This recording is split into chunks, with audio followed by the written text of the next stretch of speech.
Hello दोस्तों, कैसे हैं आप सभी। आज हम लेटेस्ट पैटर्न पे बेस्ड टीसीएस के द्वारा टॉप क्वालिटी 30 क्वेश्चंस करेंगे। ये क्वेश्चंस आपके लिए सीजीएल 2022, सीपीओ 2022, स्टेनोग्राफर 2022 सभी के लिए इम्पोर्टेंट है। ठीक है, ऐसा नहीं है कि ये सीजीएल के लिए ही है, क्योंकि आप सभी को पता है एसएससी में रीजनिंग के सभी क्वेश्चंस जो आते हैं सभी एग्जाम्स में सेम ही आते हैं। ठीक है, तो आप सभी को ये क्वेश्चंस करने हैं। कैसे करने हैं? सबसे पहले आपको टेलीग्राम ज्वाइन करना है। टेलीग्राम ज्वाइन करोगे कैसे? सिग्मा एकेडमी बाय हेमंत नाम है उसका, सर्च करके ज्वाइन कर सकते हो। उसका लिंक भी दे दूंगा, तो उसे ज्वाइन करें। वहाँ पे मैं इसकी पीडीएफ डालूंगा।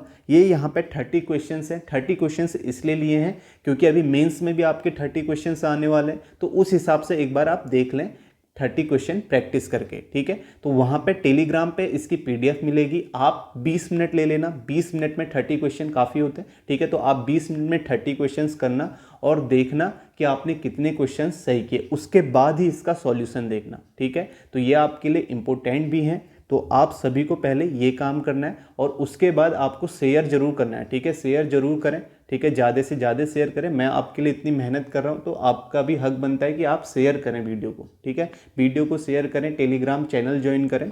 और सबसे इम्पोर्टेंट बात यह है, इसमें जो भी मैंने क्वेश्चंस लिए हैं वो ऐसा नहीं है कि कोई कैट लेवल के क्वेश्चन ले लिए या इधर उधर से उठा लिए।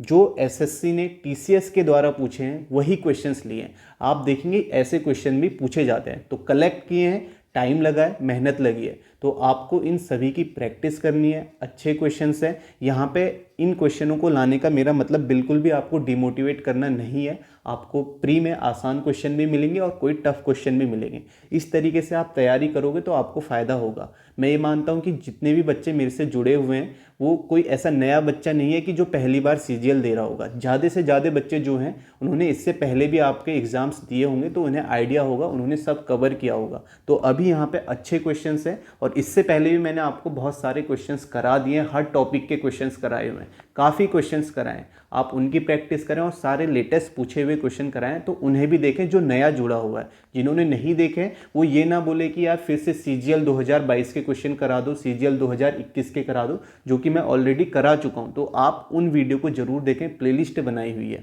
तो यहाँ पे हम शुरू करते हैं पहले क्वेश्चन से। मैं ये मान के चल रहा हूँ कि आप सभी ने ये क्वेश्चंस पहले खुद से कर लिए होंगे। ठीक है, उसके बाद ही आप सॉल्यूशन देख रहे होंगे। पहला क्वेश्चन है कोडिंग डिकोडिंग का। यहाँ पे लिखा गया है एक सर्टेन कोड लैंग्वेज में लुक को लिखा है 23-30, बॉल को लिखा है 14-13, हेल्प को आपको बताना है क्या लिखा जाएगा। ठीक है, तो अब यहाँ पे आप देखोगे आपको कोडिंग डिकोडिंग में इनकी पोजीशन याद होनी चाहिए, वो सबसे इंपॉर्टेंट है। इनकी अपोजिट याद होनी चाहिए, वो सबसे इंपॉर्टेंट है। इसे लिखा है 23-30। ठीक है, 23-30 लिखा है। तो अब आप देखें कैसे लिखा होगा। यहाँ पे इसके नीचे नंबर्स क्या क्या हो सकते हैं। अल्फ़ाबेट की पोजीशन हो सकती है, वो आपको नहीं दिख रही है।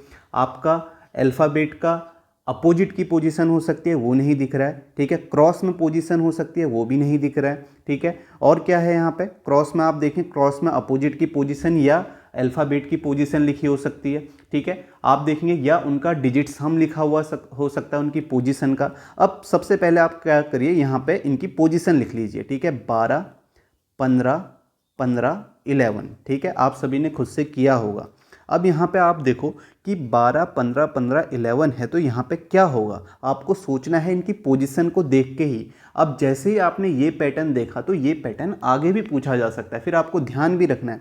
अब देखो यहाँ पे क्या किया गया है, यहाँ पे जो किया गया है पहले और लास्ट अल्फ़ाबेट का सम लिखा हुआ है। देखो 12 और 11, 12, 11 का सम यहाँ पे लिखा हुआ है। 12 और 11 का सम 23 यहाँ पे लिखा है, और जो बीच के अल्फ़ाबेट है उनका सम यहाँ लिखा हुआ है। ठीक है, 15 + 15 30 लिखा हुआ है। समझ में आ गया क्या पैटर्न है? सेम पैटर्न यहाँ पे BALL है। तो आपको क्या करना है, पहले इनकी पोजीशन लिखनी है, फिर सोचना है क्या क्या हो सकता है। ठीक है, तो बॉल यहाँ पे 2, 1, 12, 12। आप देखोगे पहले और लास्ट का सम 12 + 2 14, और बीच वाले का सम 12 + 1 13। तो 14, 13 लिखा हुआ है। आप देख सकते हैं यहाँ पे 14, 13 लिखा हुआ है। तो इसी तरीके से आप हेल्प को कर लें, HELP। हेल्प को करेंगे यहाँ पे पोजीशन 8, 5, 12, 16।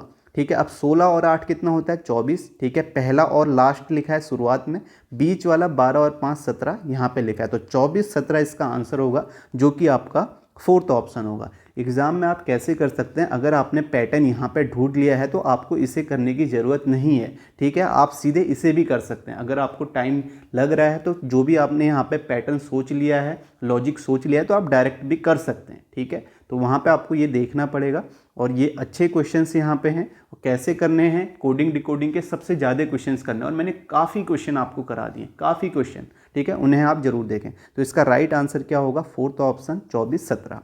नेक्स्ट क्वेश्चन देखते हैं। नेक्स्ट है आपका, ये आपका रीजनिंग सेट का क्वेश्चन है। यहाँ पे आपको दिया गया है, आप देखो यहाँ पे यही लिखा गया है, दिए गए पैटर्न का ध्यानपूर्वक अध्ययन करें और उस संख्या का चयन करें जो उस प्रश्नवाचक चिन्ह को प्रतिस्थापित कर सके। अब यहाँ पे पैटर्न पहले कैसे क्वेश्चन आते थे वो भी आप देखोगे, पहले एक ही यहाँ पे सेट दे दिया जाता था और नीचे आपको 4 सेट दे दिए जाते थे और बोला जाता था इस तरीके के सेट आप ढूंढें जो पैटर्न इस सेट में है। अब यहाँ पे आपको 4 सेट ऊपर ही दिए गए हैं, आपको बताना है कि इनमें क्या पैटर्न है जो हर सेट है, ठीक है। हर सेट में आपका सेम पैटर्न होना चाहिए, जो पैटर्न यहाँ है वही पैटर्न आपका यहाँ होना चाहिए, वही यहाँ और वही यहाँ भी। तो आप सोचें आप, ठीक है, आप सभी ने कर लिया होगा तो ज़्यादा हम भी यहाँ पे टाइम वेस्ट नहीं करते हैं, सीधे आपको लॉजिक बताता हूँ। तो यहाँ पे लॉजिक क्या है, आप देखेंगे 15, 13, 10, 2 है। पैटर्न क्या है, अगर आप इन सेट में सारे नंबरों का सम करें 15 + 13 + 10 + 2, तो आप देखेंगे 10 + 2 12, 13 और 12 25, 25 और 15 कितना आ जाता है, 40 आ जाता है। तो इस सेट का सम 40 है। यहाँ आप देखेंगे 20, 5, 4, 9, 20, 20, 40, इस सेट का सम भी 40 है। और यहाँ आप देखेंगे 13, 13, 26, 8, 6, 14, 26 और 14 40, तो यहाँ भी 40 है। तो पैटर्न क्या हुआ, यहाँ पे जो भी सेट है उसके सारे नंबरों का सम किया हुआ है, ठीक है। तो नेक्स्ट में आप देखोगे यहाँ पे क्या हो सकता है, 6, 2, 8, 8, 7, 15। अब 15 में 40 के लिए आपको कितने की ज़रूरत है, तो आप कहेंगे आपको 25 की ज़रूरत है। तो यहाँ पे आपका कितना होना चाहिए था, आपका यहाँ पे 25 होना चाहिए था, जो कि आपका आंसर क्या हो जाएगा, सेकेंड ऑप्शन हो जाएगा, ठीक है। बात समझ में आई, किस तरीके से आपको क्वेश्चन करने हैं और क्या क्या पैटर्न यहाँ पे आ सकते हैं वो भी मैंने आपको यहाँ पे बता दिए हैं। तो इसका राइट आंसर आपका क्या हो जाएगा, इसका राइट आंसर आपका होगा सेकेंड ऑप्शन 25, ठीक है। तो पैटर्न आपका ये है, ये पैटर्न आपका रिपीट भी हो सकता है। नेक्स्ट क्वेश्चन देखते हैं।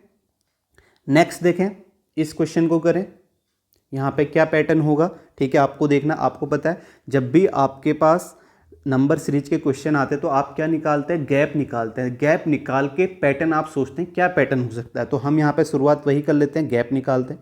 3, 23, 33, 43, 58, 88 है। तो यहाँ पे अगर आप गैप निकालते तो आप देखोगे 23 में से 3 गया 20, 33 में से 23 गया 10, यहाँ पे आप देखेंगे 10 का गैप है। यहाँ आप देखेंगे कितने का गैप है, आपको यहाँ पे नज़र आएगा जो गैप है आपका 15 का गैप है, ठीक है। और यहाँ आप गैप देखेंगे, यहाँ पे आपको जो गैप नज़र आएगा 8 में से 8 0, 8 में से 5 30, 30 का गैप है। अब देखो यहाँ पे क्या पैटर्न हो सकता है, ठीक है। आप देखेंगे कि यहाँ पे अटपटा पैटर्न आपको लगेगा, लेकिन ये पैटर्न पूछा जाता है। तो क्या पैटर्न है, अगर आप देखें 20 से 10 गया तो इसे हमने 0.5 से मल्टीप्लाई किया, फिर 10 से 10 गया इसे 1 से मल्टीप्लाई किया, 10 से 15 गया तो इसे 1.5 से मल्टीप्लाई किया, 0.5 बढ़ते जा रहा है, और 15 से यहाँ गया तो इसे 2 से मल्टीप्लाई किया। तो नेक्स्ट हम किससे मल्टीप्लाई करेंगे, 2.5 से। 2.5 से करेंगे तो कितना आएगा, 30 दूनी 60 और फिर 30 का आधा 15, तो आपका 75।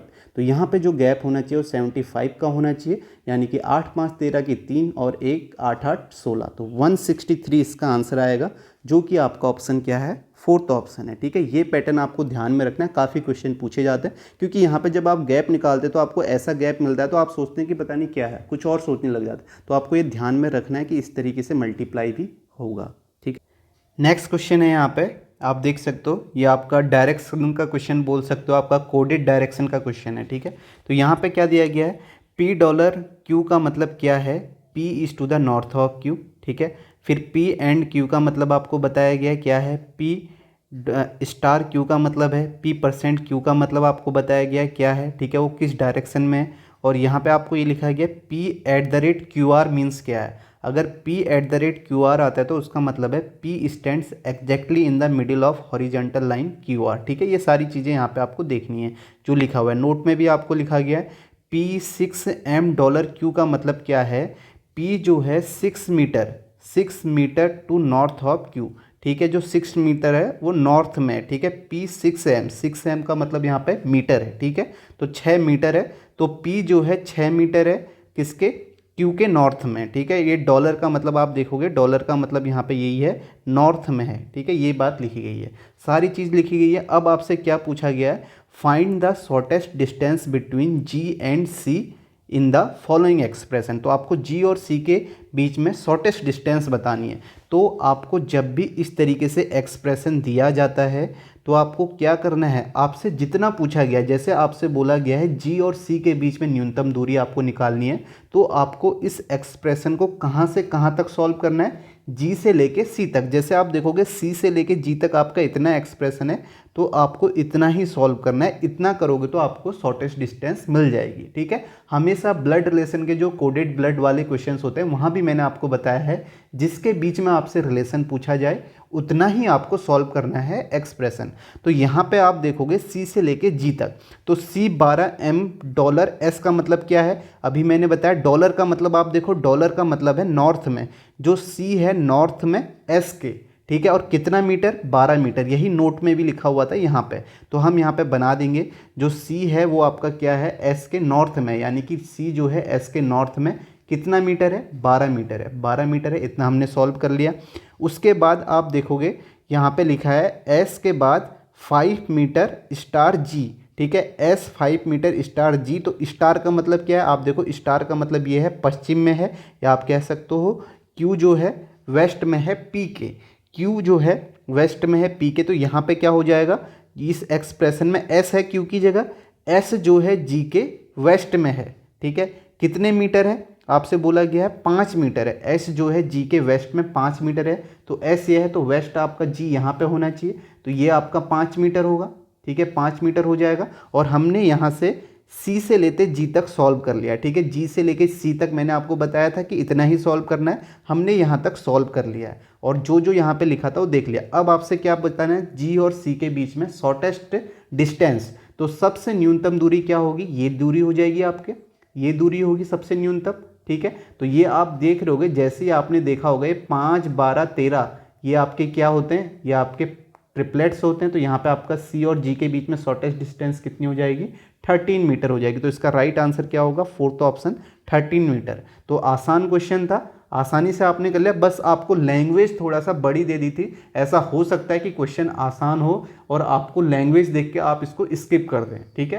क्वेश्चंस आसान था बिल्कुल, यहाँ पे 5, 12, 13 ये तो आपको पता ही है, इतना देखते ही आपको समझ में आ जाएगा। 5, 12 शॉर्टेस्ट डिस्टेंस क्या हो जाएगी, 13 हो जाएगी, ठीक है। जब भी आपका शॉर्टेस्ट डिस्टेंस वाला क्वेश्चन आता है तो आपका वहाँ पे क्या बनता है, वहाँ पे आपका इसी तरीके से ट्रिपलेट का यूज होता है, ठीक है। तो ये इसका आंसर क्या होगा आपका, फोर्थ ऑप्शन 13 मीटर। सभी को समझ में आ गया होगा क्या क्या लिखा है, ठीक है। नेक्स्ट क्वेश्चन करते हैं। नेक्स्ट आप देखो, यह आपका लेटर एनालॉजी का क्वेश्चन है। इसे देखो ACE को क्या लिखा हुआ है यहाँ पे, 12, 25, BDF को क्या लिखा जाएगा।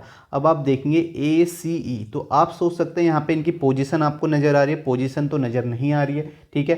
पोजीशन नहीं है तो और क्या हो सकता है, इसमें जो पैटर्न है वो काफ़ी अच्छा पैटर्न है, ठीक है। तो वो पैटर्न आपको ध्यान में रखना है। अब अगर आप यहाँ पे इनकी पोजीशन देखते हैं, अब आपको कई चीज़ें मैंने आपको पहले ही बताया, आपको स्क्वायर क्यूब याद होनी चाहिए। अगर आपको स्क्वायर याद होगा ना, तो आपको ये नंबर देखते भी आप समझ जाओगे कि ये क्या है, ये आपका स्क्वायर है। अब यहाँ पे आप देखोगे इनकी पोजीशन क्या होती है, 1, इसकी पोजीशन होती है आपकी 3 और इसकी 5।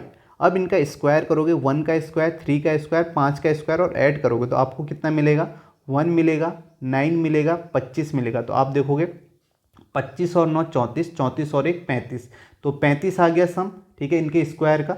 और इसका फिर स्क्वायर करोगे आप, 35 का स्क्वायर करोगे तो आपको क्या मिल जाएगा, 35 का स्क्वायर आपको क्या मिलेगा, 5 का 25 हो जाएगा, 4 तियां 12, तो 12, 25 मिल गया। तो अब आप देख सकते हो ऐसा पैटर्न भी आपसे पूछा जा सकता है। अब ये पैटर्न आपका कहाँ पूछा जाएगा, कोडिंग डिकोडिंग में भी पूछा जा सकता है, आपसे ऑड वन आउट एनालॉजी में भी पूछा जा सकता है, ठीक है। समझ में आ गए, आपसे जो ऑड वन आउट के आपके लेटर ऑड वन आउट होता है उसमें भी पूछा जा सकता है, ठीक है, उसमें भी पूछा गया है, मैंने क्वेश्चन भी उस तरीके के कराए हुए हैं, तभी मैं आपको बता रहा हूँ, टीसीएस ने ही पूछा है। तो ये पैटर्न भी आपसे पूछा जा सकता है, तो आपको ये भी ध्यान में रखना है, स्क्वायर आपको याद होनी चाहिए और आप यहाँ पे देख भी सकते हो, इस तरीके से भी पैटर्न यहाँ पे पूछा गया है। तो ए सी ई इन सभी का स्क्वायर आपको करना है, स्क्वायर करके आपका जो भी आएगा वो यहाँ पे लिखा हो गया है। तो अब यहाँ पे आप बी डी एफ का स्क्वायर करेंगे, ठीक है, बी की पोजीशन 2 का स्क्वायर, डी का आपका 4 का स्क्वायर, 6 का स्क्वायर, तो आपका कितना हो जाएगा, आपका हो गया 4 + 16 + 36 हो गया। तो आप देखोगे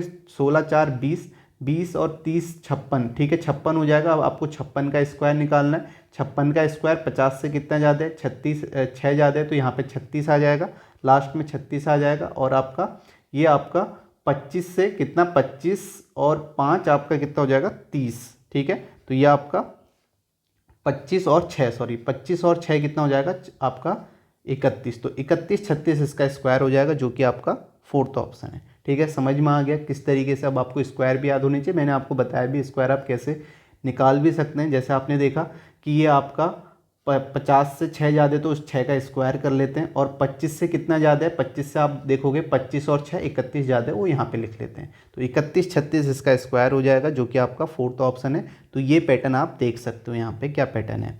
नेक्स्ट क्वेश्चन है आपका ब्लड रिलेशन का।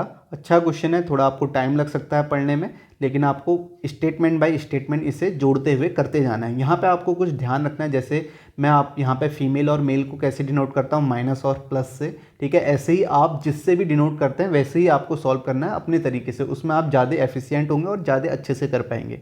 तो हम यहाँ पे पढ़ते हैं क्या लिखा है, Pamela is the granddaughter of Ankun who is married to Nikita, ठीक है। पमीला जो है ग्रैंड डॉटर है किसकी, अंकुन की। तो यहाँ पे हम बना लेते हैं पमीला जो है आपका, ये आपका पमीला आ जाएगा। पमीला जो है ग्रैंड डॉटर है किसकी, पमीला है ग्रैंड डॉटर अंकुन की। तो ये आपका अंकुन आ गया यहाँ पे, अंकुन की ग्रैंड डॉटर है। तो हमें पता चल गया कि पमीला जो है वो आपका क्या है, वो आपका फीमेल है। इस तरीके से माइनस से मैंने डिनोट कर दिया। इसके बीच में एक पर्सन और आएगा, ठीक है, वो इसका बेटा बेटी कुछ भी हो सकते हैं, उसका भी नहीं पता।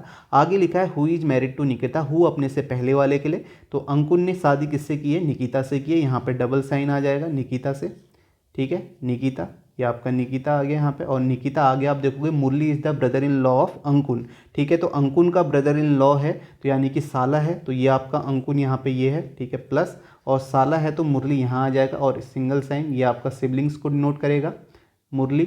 तो ये आपका क्या है, साला है, तो ये आपका प्लस आ गया। उसके बाद आप देखो इसके बाद लिखा है Murli is the brother in law of Ankun who, ठीक है, हु अपने से पहले वाले के लिए, who has 2 daughters but no son. तो अंकुन की क्या है, 2 बेटियां हैं, कोई सन नहीं है। तो ये जो होगी ये बेटी होगी, और एक बेटी आपका और होगी जो यहाँ पे आ जाएगी, ठीक है, ये भी आपका बेटी है। 2 बेटियां हैं, कोई सन नहीं है, ठीक है। ये आपका इसकी बेटी है पमीला। आगे आप पढ़ेंगे, आगे क्या लिखा है, Rahul is the cousin of Kamal and brother of Pamela, ठीक है। अभी कमल के बारे में कहीं बताया नहीं गया है, ठीक है। राहुल के बारे में भी अभी नहीं पता, या तो आप इस स्टेटमेंट को लास्ट में करें। लेकिन एक चीज़ यहाँ पे दिख रही है कि ब्रदर ऑफ पमीला, ठीक है, जो राहुल है कजिन है कमल का, और ब्रदर है किसका, पमीला का, ठीक है। यही लिखा है राहुल कमल का मौसेरा भाई, यानी कि ये मौसी का लड़का होगा मौसेरा भाई, और पमीला का भाई है, ठीक है। पमीला का भाई है तो राहुल जो आ जाएगा आपका, राहुल इधर आ जाएगा, पमीला का भाई, ठीक है, यहाँ हम लगा लेते हैं राहुल, और ये आपका प्लस हो जाएगा, ठीक है, मेल है। और जो आपका कमल है, कमल कहाँ आएगा, कमल ये इसकी मौसी का मौसेरा भाई है, तो या कजीन है, तो ये आपका कमल यहाँ आ जाना चाहिए, ठीक है, कमल आपका यहाँ आ जाएगा। और उसके बाद आप देखो आगे क्या लिखा हुआ है, आगे आप देखो Uday and Vanmay are the son in law of Nikita. Uday और वनमय जो है वो सन इन लॉ हैं, लेकिन कहाँ पे आएंगे ये हमें नहीं पता। तो एक तो आपका यहाँ आ जाएगा जो जिसने इससे शादी की होगी, एक आपका इधर आ जाएगा जिसने इससे शादी की होगी, ये दोनों प्लस होंगे, mail.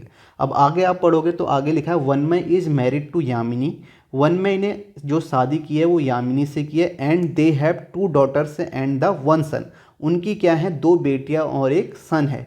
Uday has 1 son and 1 daughter, उदय की जो है एक बेटी, एक सन और एक डॉटर है। Tina and Smita are the daughter of Yamini. अब बताओ यामिनी कहाँ आएगी, ठीक है। आप देखो यामिनी यहाँ नहीं आ सकती, क्योंकि यामिनी की 2 बेटियां हैं, टीना और स्मिता, ठीक है। तो यामिनी आपका यहाँ आ जाएगी, और यामिनी से शादी किसने की है, वनमय ने की है, तो वनमय आपका यहाँ पे आ जाएगा, वनमय आपका यहाँ आ जाएगा। और आगे आपका क्या लिखा हुआ है, आगे इनकी 2 बेटियां हैं, कौन सा, यामिनी की टीना और स्मिता। तो टीना और स्मिता है तो ये आपका प्लस है, तो ये आपका यहाँ टीना आ जाएगी, और यहाँ आपका स्मिता आ जाएगी, ठीक है, स्मिता, ये आपकी माइनस करके निगेटिव है। और क्या चीज़ बच गई यहाँ पे, और आपका बोला है उदय के क्या हैं, 2 सन हैं, एक सन और एक डॉटर है, तो उदय आपका यहाँ आ जाएगा, आप देख भी सकते हो, एक सन है राहुल और एक डॉटर है पमीला। इतना सारा चीज़ है। Murli is unmarried. अब लिखा है how Yamini related to Rahul, तो यामिनी राहुल से कैसे रिलेटेड है, तो आप देखो यामिनी यहाँ आ गई, राहुल यहाँ आ गया। अब जैसे ही आपको एक बार क्वेश्चन को भी ज़रूर पढ़ना है, अगर यामिनी और राहुल के बारे में पूछा तो आपको ये सारे लिखने की, ड्रॉ करने की ज़रूरत नहीं है। मैं आपको पहले से बता के आया हूँ, जितना पूछा है उसके बीच अगर आपको रिलेशन मिल रहा है तो उसके बीच आप करें, बाकी चीज़ें ना करें। अब देखो यामिनी और राहुल के बीच में क्या संबंध है आप बताओ, ठीक है। यामिनी क्या है राहुल की, राहुल की आपकी आंट हो जाएगी यहाँ पे, ठीक है, यामिनी, ठीक है। तो आप देख सकते हो राहुल की आंट हो जाएगी, जो कि आपका आंसर क्या है, फर्स्ट ऑप्शन है। आप देख सकते हो मदर तो हो नहीं सकती, यहाँ पे जनरेशन गैप भी है, तो सिस्टर भी नहीं होगी, डॉटर तो है नहीं, तो आपका सीधे क्या आ जाएगा, यहाँ पे आंट है। तो यामिनी जो है आपकी राहुल की क्या है, आंट है, तो ये इसका राइट आंसर होगा फर्स्ट ऑप्शन, ठीक है, समझ में आ गया। नेक्स्ट क्वेश्चन करते हैं। नेक्स्ट देखो, ये आपको बताना है, नंबर एनालॉजी का क्वेश्चन है। यहाँ पे आप देखो क्या आएगा, आप देखो 32 को 35 लिखा है, सिंपल से आप कहोगे +3 का गैप है, लेकिन आप यहाँ देखोगे 36 से 243 के बीच में बहुत बड़ा गैप है। तो आपको स्क्वायर क्यूब के बारे में हमेशा सोचना है, कब से मैं बताते हुए आया हूँ। अब आप यहाँ पे देखोगे, अब स्क्वायर क्यूब करें किसका, 32 का स्क्वायर करेंगे 35 तो नहीं मिलेगा, लेकिन आपको यहाँ पे जो नंबर्स दिए गए हैं इनके बारे में भी सोचना है। आप देखो, अगर हम यहाँ पे इसमें मैं आपको रिलेशन बताता हूँ, जो रिलेशन यहाँ होगा, जो यहाँ होगा वही यहाँ भी होगा, ठीक है, तीनों में सेम आपका पैटर्न होना चाहिए। आप देखोगे अगर मैं 3 का क्यूब करता हूँ, स्क्वायर करूँगा तो 3, 9 और 4 13 होगा, 35 नहीं मिलेगा। अगर मैं क्यूब करता हूँ 3 का क्यूब प्लस 2 का क्यूब, तो आप देखोगे 3 का क्यूब 27 है, 2 का क्यूब 8 है, तो 27 और 8 कितना हो जाएगा आपका, 35 हो जाएगा। सेम चीज़ मैं यहाँ करूँगा, 3 का क्यूब करूँगा प्लस 6 का क्यूब, तो आप देखोगे 3 का क्यूब 27, 6 का क्यूब आपका 216, तो 27 और 216 आपका कितना हो जाएगा, 243 हो जाएगा। तो सेम पैटर्न आपका यहाँ लग जाएगा।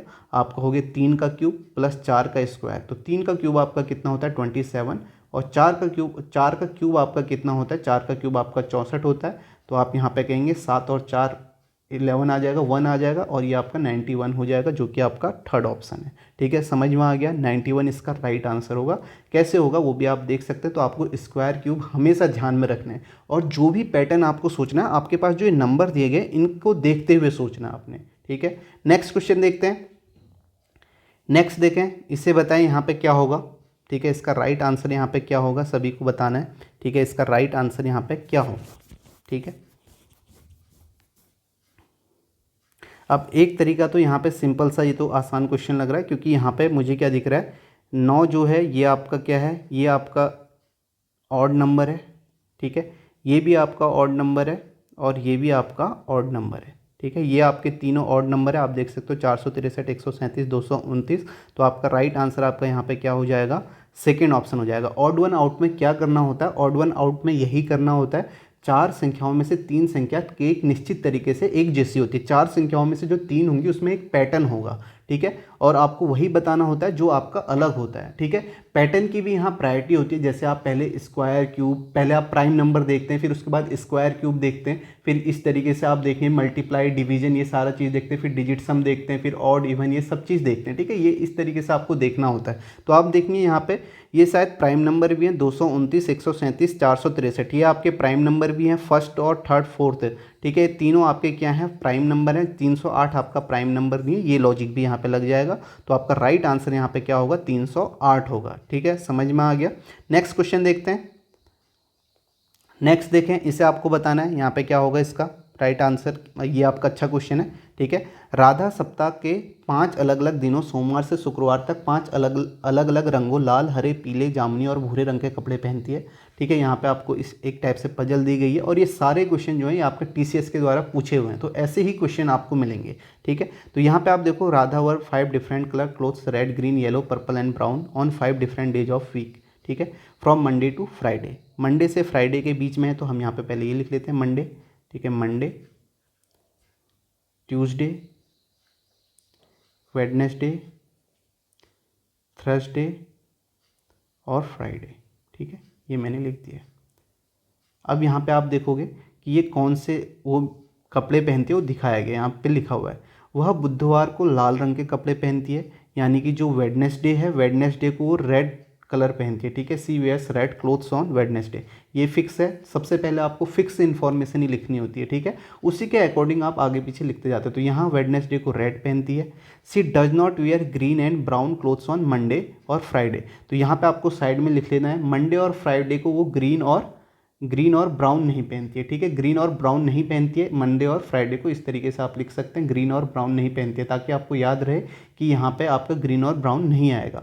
उसके बाद क्या लिखा है, मंडे और Friday she wears green clothes on next day of wearing yellow clothes, जिस दिन वो येलो क्लोथ्स पहनती है उसके नेक्स्ट डे में वो ग्रीन पहनती है। अब आप देखो येलो अगर यहाँ पे होता तो इसके नेक्स्ट में ग्रीन आ सकता है, नहीं आ सकता, क्योंकि अभी हमने क्रॉस लगाया, तो येलो यहाँ पे नहीं आएगा, ठीक है। इस जगह रेड तो ये फिक्स है, यहाँ नहीं आएगा। अगर येलो यहाँ पे हम लिखते हैं तो इसके नेक्स्ट में आपका क्या आ जाएगा, ग्रीन आ जाएगा, जो कि आपको सीधे सीधे समझ में आ जाएगा, क्योंकि यहाँ पे यही लिखा है वो आपका ग्रीन पहन मंडे और Friday she wears green clothes on the next day of wearing yellow clothes, जिस दिन येलो पहनती है उसके नेक्स्ट डे में ग्रीन पहनती है। तो ये आपका यहाँ पे इसे आप हटा सकते हैं, तो येलो ग्रीन रेड आ गया। अब आगे क्या लिखा है, ठीक है, सी वियर्स ग्रीन क्लोथ, अब तो समझ में आ गया सीधे। तो आपको पता है ग्रीन और ब्राउन तो यहाँ आएगा नहीं, तो ब्राउन आपका यहाँ आ जाएगा, ठीक है।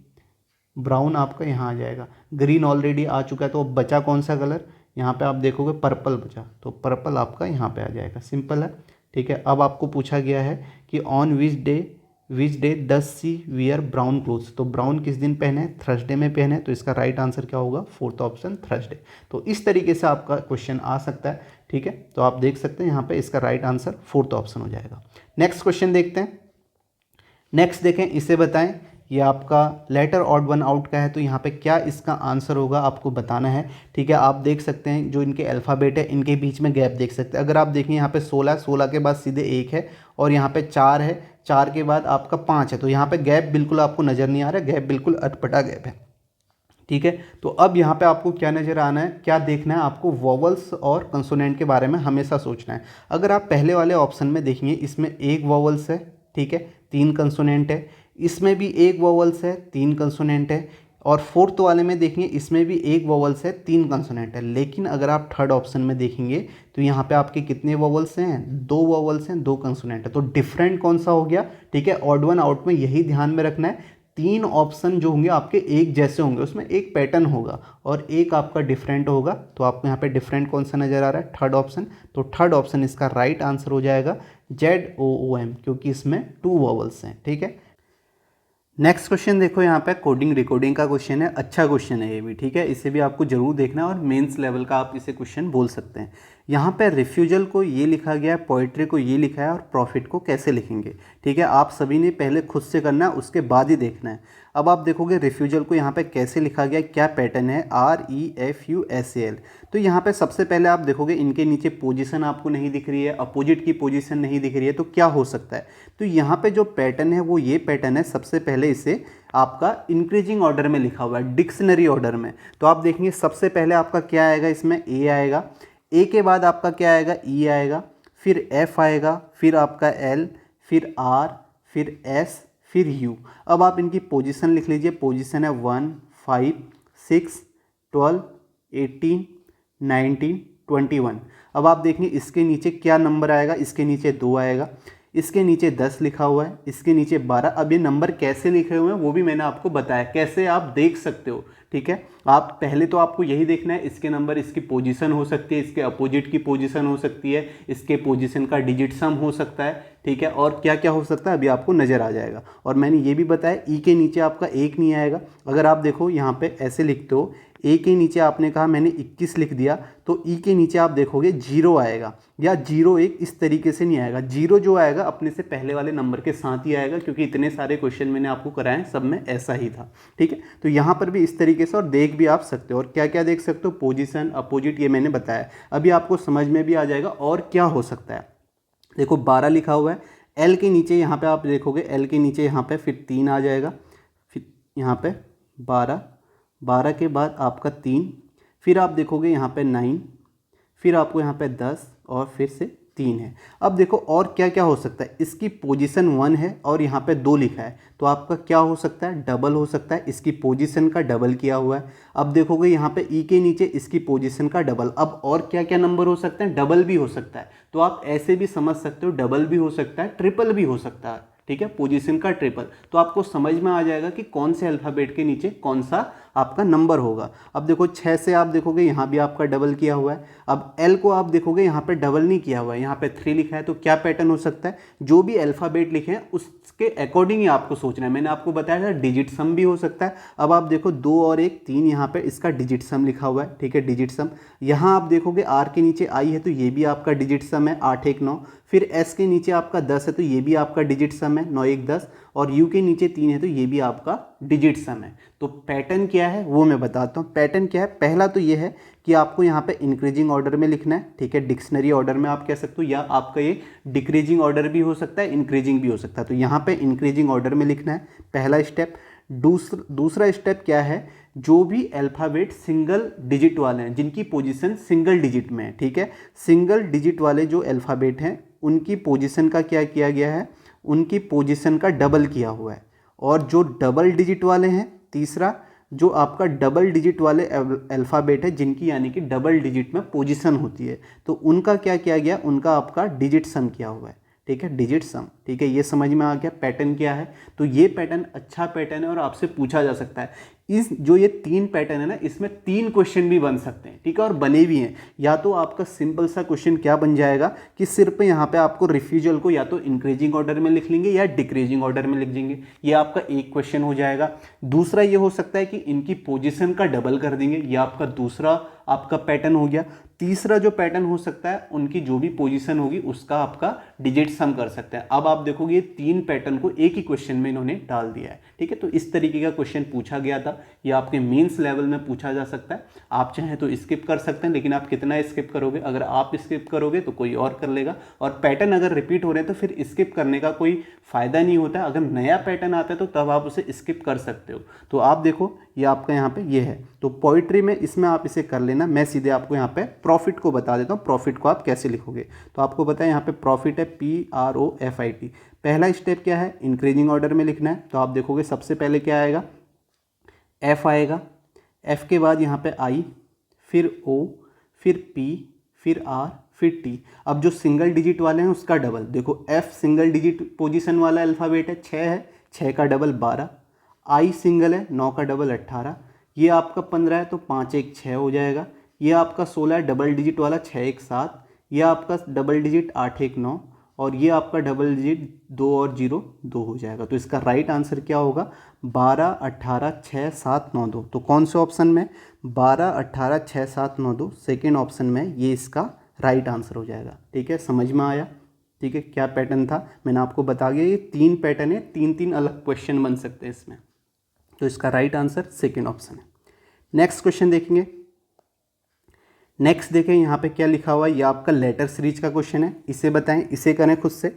KMTCEVOM लिखा हुआ है, OQXZ। अब देखो पहले अल्फ़ाबेट के बीच में गैप देखोगे, K से E गए तो आप यहाँ पे बोलोगे कितने हमने कम किया। K से E में आप देखोगे 11 से 5 जा रहे हो, पोजीशन आपको याद होनी, 6 कम कर रहे हो। लेकिन फिर O में आप यहाँ पे बढ़ा दे रहे हो, ठीक है, O में आप बिल्कुल बढ़ा दे रहे हो, फिर I में आप फिर कम कर दे रहे हो। तो एक पैटर्न आपका अटपटा हो रहा है। लेकिन अगर यहाँ पर आप देखोगे एक चीज़ मुझे यहाँ पर नज़र आ रही है, यहाँ पर क्या पैटर्न है। अगर आप KMTC के बाद आपका क्या लिखा गया, आप देखोगे EVOM, ठीक है, EVOM लिखा है। तो क्या लिखा हुआ है यहाँ पे, क्या पैटर्न हो सकता है। आप देखो, आप अगर क्रॉस में देखोगे ना, यहाँ पे +2 है, C से E +2 है, M से O +2 है, T से भी +2 है, ठीक है। आपको कोडिंग डिकोडिंग की टाइप का पैटर्न दिख रहा है, ठीक है। ये पैटर्न भी पूछा गया, ये अभी लेटेस्ट पूछे गए हैं CGL में, ठीक है। ये कुछ क्वेश्चन CGL में, कुछ आपके CHSL में, कुछ स्टेनो के क्वेश्चन है, जो अच्छे क्वेश्चन हैं वो हैं। तो आप देखो इस तरीके का पैटर्न यहाँ पे, या आप ऐसे भी बोल सकते हो। अगर आप देखोगे KMTC को यहाँ पे लिखा है EVOM, ठीक है। आप देखोगे C से E +2, T से V +2, M से O +2 और K से M +2, ठीक है। इसी तरीके से आप यहाँ भी देख सकते हो, M से O +2, O से Q +2, E से V से X +2, E से G +2, ठीक है। पैटर्न समझ में आया। अब देखो G से I +2, फिर X से Z +2। तो हमें यहाँ से जाना है I जेड एस क्यू से जाना है तो हम यहाँ से +2 करेंगे तो आपको क्यू है तो क्यू 17 + 2 19 एस आएगा। फिर एस से +2 करेंगे तो आपको एस 19 और 2 21 यू आएगा। फिर जेड से +2 करेंगे तो आपको क्या जेड +2 26 के बाद शुरू से स्टार्ट हो जाएगा तो बी आएगा। और आई से +2 करेंगे तो आपको क्या मिल जाएगा, आई से +2 आप करेंगे आपका 9 2 11 के आ जाएगा। तो आपका आंसर क्या होगा, एस यू बी के, जो कि आपका कौन सा ऑप्शन होगा, फोर्थ ऑप्शन होगा राइट आंसर। या आप इस तरीके से भी देख सकते हैं, ये क्रॉस पैटर्न है, इससे आपका कोडिंग डिकोडिंग में आपका क्वेश्चन पूछा जाता है और एनालॉजी में पूछा जाता है। तो आप ये भी बोल सकते हैं आई जे एस क्यू को हम इस तरीके से क्रॉस में लिख लेंगे, क्रॉस में आपका तब भी आपका आंसर आ जाएगा। ठीक है, समझ में आ गया क्या पैटर्न है, इसका राइट आंसर फोर्थ ऑप्शन है।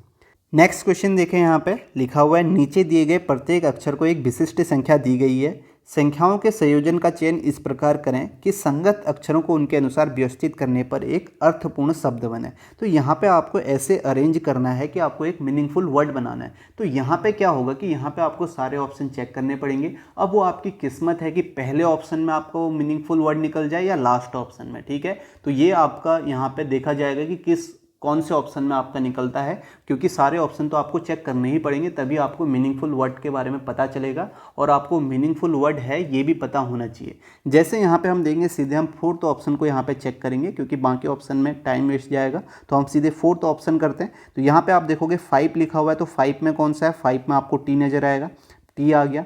थर्ड में आपका क्या है, थर्ड में आपका आर है। 10th में आपका क्या है, 10th में आपका ए है। 4th में आपका एम है। 8th में आपका है P और 9th में आपका है O।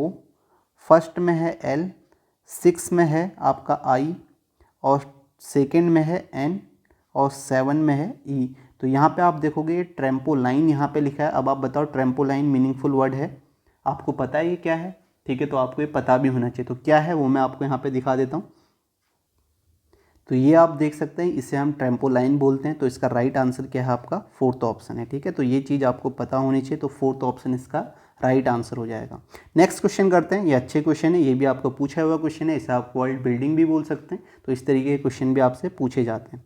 नेक्स्ट क्वेश्चन देखें, नेक्स्ट है आपका रिपीटेड सीरीज का क्वेश्चन। अब आप देखो इसे आप कैसे करोगे, यहाँ पे आप देख सकते हो मैंने आपको बताया भी है कैसे आपको ये क्वेश्चन करने हैं। ठीक है, अब जे से शुरू है डी पे ख़त्म है, तो आप ये बोल सकते हो जे से डी तक एक पैटर्न आपका हो सकता है। जैसे आप देखोगे जे से शुरू है डी पे, आपको यहाँ पे ग्रुप ढूंढना होता है। अब ग्रुप कैसे ढूंढ सकते हैं वो भी मैंने आपको बताया। आपको टोटल यहाँ पे देखने कितनी पोजिशंस हैं, ठीक है, जे से लेके डी तक कितनी पोजिशन है, तो उस तरीके से आप ग्रुप बना सकते हैं। अगर आपको ये नहीं पता है तो आपको रिपीटेड सीरीज के क्वेश्चन देखने चाहिए, वो भी मैंने काफ़ी सारे क्वेश्चन कराए हुए हैं और लेटेस्ट वाले सारे कराए हुए हैं। तो इसे आप खुद से करना। आप यहाँ पे दूसरे तरीके से भी कर सकते हैं, जैसे सारे ऑप्शन यहाँ पे पुट करके आप ग्रुप बना सकते हैं। वो रिपीटेड सीरीज का मतलब ही यही होता है कि आपके ग्रुप रिपीट होते हैं। तो आप देखो जे से शुरू है डी पे ख़त्म है, तो मैं अगर ये देखता हूँ तो मैं कहता हूँ कि जे से डी तक एक ग्रुप ये बना, फिर जे से डी तक एक ग्रुप, फिर यहाँ से जे से डी तक एक ग्रुप और जे से डी तक एक ग्रुप। तो आप देखोगे 3 2 5 5 5 अल्फ़ाबेट का एक ग्रुप बन रहा है। तो ऐसे ही आपके 4 ग्रुप बन रहे हैं। तो मैं क्या कोशिश करता हूँ, एक ग्रुप को फिल करने की कोशिश करता हूँ दूसरे को देखते हुए। अगर मैं यहाँ पे देखूँ कि यहाँ पे आपका क्या आना चाहिए, ठीक है, मैं इस ग्रुप को फिल करता हूँ, तो यहाँ पे मैं देखूँगा सेकंड में एल आना चाहिए, सेकंड में एल आना चाहिए। तो आप देखोगे ऑप्शन में सेकंड यहाँ पे थर्ड है, ठीक है, थर्ड पोजीशन है, ठीक है, पहला स्पेस ये है, दूसरा है, तीसरा। तो तीसरे पोजीशन में कहीं पर भी एल आपको नज़र आ रहा है, कहीं भी एल नहीं है, तो यहाँ पे एल नहीं आएगा। तो यहाँ पे इसका मतलब ये है कि ये ग्रुप एक जैसे ग्रुप रिपीट नहीं हो रहे। तो और क्या हो सकता है, और क्या हो सकता है वो आप देखें। अब देखो अगर आप यहाँ पे देखोगे और क्या हो सकता है, जैसे ये एल आया तो एल के बाद यहाँ पे अगर हम ग्रुप देखते हैं, यहाँ पे एम आ सकता है, ठीक है, एम आ सकता है। एल के बाद यहाँ पे एम आया और फिर आप देखोगे एम के बाद सेकंड वाले में एन आया हुआ है, ठीक है, यहाँ देखना एम के बाद सेकंड वाले में एन, एन के बाद यहाँ पे क्या आ सकता है, सेकंड वाले में ओ आ सकता है। तो ये आपको दिख रहा होगा, ये आपका क्या है, एल एम एन ओ, ठीक है, एल एम एन ओ, ठीक है, एल एम एन ओ एक सीरीज में आपको अल्फ़ाबेट है, वो यहाँ पे सेकंड में दिए गए हैं। बाकी आप देखोगे बाकी आपका सेम है, पी यहाँ पे आ सकता है, ठीक है, मैं दूसरे कलर से कर लेता हूँ। ये आपका पी है और ये एन डी है, ये पी एन डी है और यहाँ पे आपका जे आ जाएगा और ये पी एन डी और यहाँ पे जे और ये पी एन डी। तो आप देखोगे यहाँ पे जो यहाँ पे फिल किया है हमने, वो क्या फिल किया है, पहले पी फिल किया है, फिर डी है, फिर एम है, फिर जे है, फिर एन है, फिर एन है। तो आप देखोगे P D M J N N कौन से ऑप्शन में, ठीक है, सॉरी एन नहीं है, जे के बाद आपका एन है, फिर ओ भी है यहाँ पे, ठीक है, ये है। तो PDMJNON कौन से में है आप देखोगे, PDMJNON, तो पहले ऑप्शन में PDMJNON, तो ये इसका राइट आंसर हो जाएगा, ठीक है। अब जैसे अगर ये पहले ऑप्शन में था, आप इसे फिल करते तो आपका सही हो जाता, अगर लास्ट में होता तो आपको चारों ऑप्शन चेक करने होते। तो आप इस तरीके से कर सकते हो, और ये पैटर्न आपका बहुत रिपीट होता है।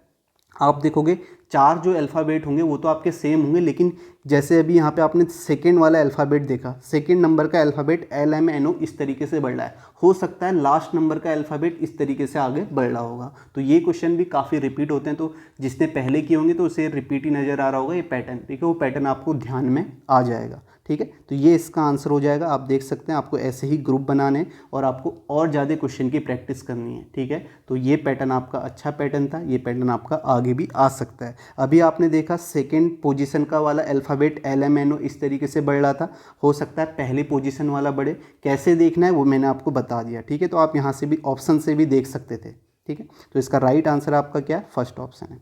नेक्स्ट क्वेश्चन करते हैं। नेक्स्ट देखो, ये फिगर सीरीज का क्वेश्चन है, इसे देखो यहाँ पे क्या किस तरीके से इसका क्या राइट आंसर आएगा।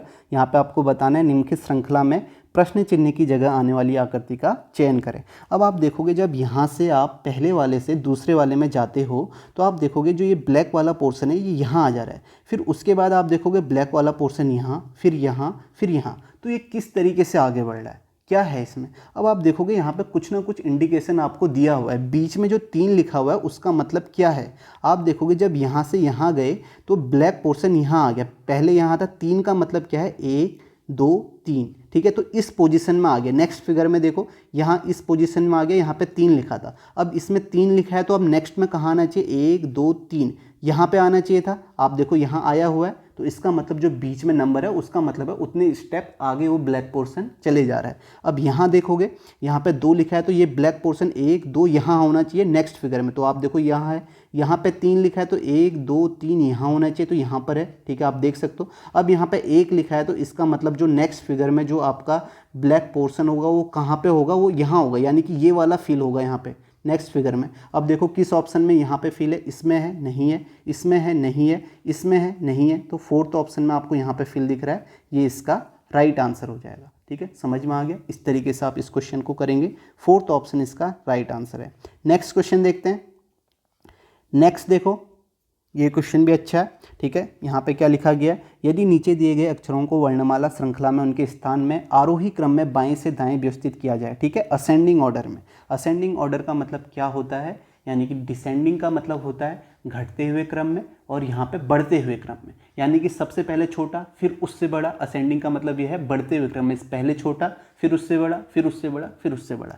अब आपको यहाँ पे ये बोला गया अर्थपूर्ण शब्द बाएं से दाएं 1 3 9 10 12 का उपयोग करके बनाया जा सकता है, और 14वां अक्षर भी है। सभी अक्षरों का प्रयोग किया जाना चाहिए और प्रत्येक अक्षर का प्रयोग केवल एक बार किया जाए। इंग्लिश में आप यहाँ पे पढ़ सकते हो, ठीक है। तो यहाँ पे यही बोला है कि आपको क्या लिखना है, असेंडिंग ऑर्डर में करना है, मीनिंगफुल वर्ड होना चाहिए, और given option can be form using from left से आपको ये बनाना है, पहला फिर थर्ड फिर 9th फिर 10th फिर 12th फिर 14। तो अब यहाँ पे आप क्या करेंगे, ये आपको दिया हुआ है, तो सबसे पहले आप क्या करेंगे, इसे असेंडिंग ऑर्डर में लिखेंगे, फिर उसके बाद देखेंगे पहले में कौन सा है, लेफ्ट से पहले में कौन सा है फिर उसे लिखेंगे, फिर थर्ड में कौन सा है, फिर 9th में कौन सा है, 10th में, फिर 12th में, फिर 14 में, ठीक है। ये आपका यहाँ पे होना चाहिए था हिंदी में, तो यहाँ पे लिखा आ गया ये, ठीक है। इंग्लिश वाले देख सकते हैं, तो इस तरीके से आप कर सकते हैं, लेकिन आपको ऐसे नहीं करना है।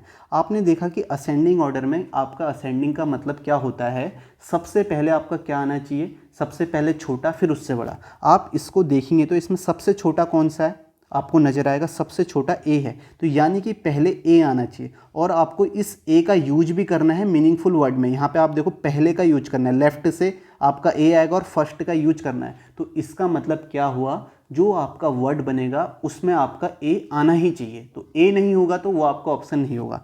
पहले ऑप्शन में ए है क्या, ठीक है, नहीं है, तो ये आपका आंसर नहीं।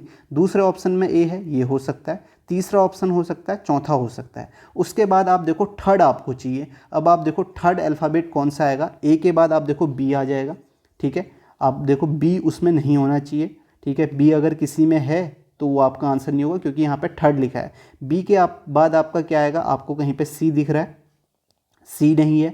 डी आपको दिख रहा है, डी भी नहीं है, ठीक है। डी के बाद आपको ई दिख रहा है कहीं, ई भी नहीं है। एफ दिख रहा है, एफ है, यानी कि थर्ड में आपका एफ आएगा। अब आपका उस ऑप्शन में क्या होना चाहिए, एफ भी होना चाहिए। इस ऑप्शन में एफ है, नहीं है। इस ऑप्शन में एफ है, नहीं है। तो आपका राइट आंसर क्या होगा, थर्ड ऑप्शन होगा। तो ऐसे आपको करना है, पूरा नहीं करना है, बस थोड़ा सा आपको दिमाग भी लगाना है कैसे आप इसे कर सकते हैं, ठीक है। तो इसका राइट आंसर क्या होगा, थर्ड ऑप्शन होगा। नेक्स्ट क्वेश्चन देखते हैं यहाँ पे। नेक्स्ट देखो, ये भी आपका लेटर एनालॉजी से है। तो यहाँ पे आप देखोगे, यहाँ पे कैसे लिखा हुआ है, DOGMATIC, इसे लिखा हुआ है यहाँ पे EQHOBVJD। तो अब यहाँ पे देखें कैसे लिखा है। आप कहोगे डी से ई, तो पोजीशन आपको याद होनी चाहिए, +1 किया हुआ है। ओ से क्यू, तो आप कहोगे यहाँ पे +2 किया हुआ है। जी से एच, तो यहाँ पे +1 है। एम से ओ, तो यहाँ पे आप कहोगे +2 है। ए से बी +1 है। टी से वी, तो आप कहोगे यहाँ पे +2 है। आई से जे यहाँ पे +1 है। और सी से डी यहाँ पे +1 है। तो अब क्या पैटर्न है आप देखोगे, आप यहाँ पे देखोगे, यहाँ +1 है, फिर +2 है, फिर +1 है, फिर +2 है, फिर +1, +2, +1, +1। अब आप देख सकते हो लास्ट में +1 है, तो आप देखोगे एस से +1 करोगे तो +1, यानी कि एस से +1 19 +1 टी 20 होना चाहिए था, टी आना चाहिए था लास्ट में, लेकिन ऑप्शन में कहीं भी टी नहीं है। तो इसका मतलब यहाँ पे और क्या पैटर्न हो सकता है। तो यहाँ पे पैटर्न क्या है, अभी थोड़ी देर पहले हमने इस तरीके का किया था। आप देखो, जो भी सिंगल डिजिट पोजीशन वाले अल्फ़ाबेट हैं उसमें तो +1 किया हुआ है, और जो डबल डिजिट पोजीशन वाले अल्फ़ाबेट हैं उसमें +2 किया है। तो पैटर्न आपको समझ में आ गया।